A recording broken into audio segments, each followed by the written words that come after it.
Get chilled with Patriot Ice. We are located at 171 South Frontage Road, 775-727-6561.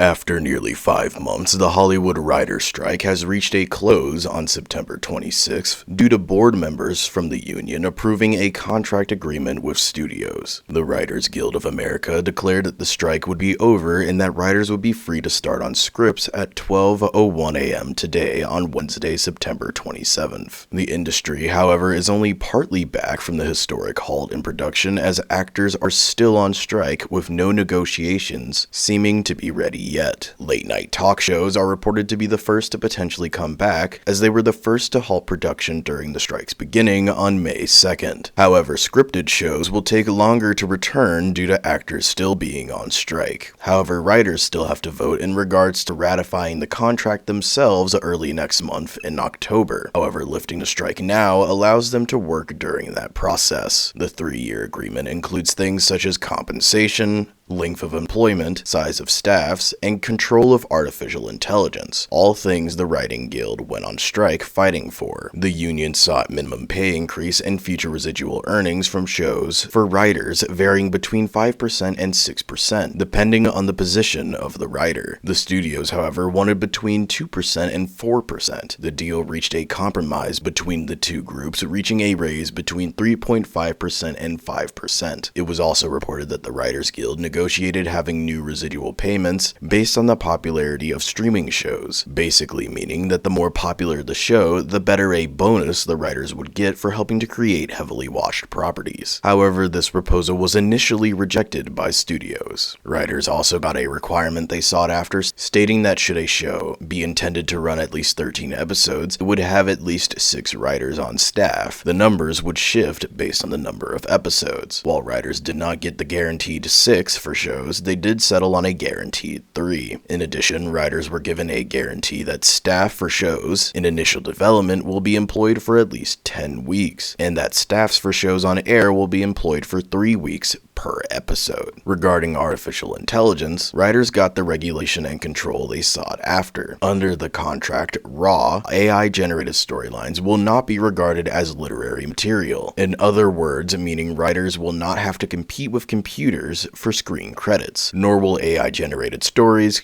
be considered source material for novels, video games, or other works writers may adapt into scripts. Writers have the right, under the proposed deal, to use AI in the writing process on the condition the company agrees to this as well. However, companies are not allowed to require a writer to use AI.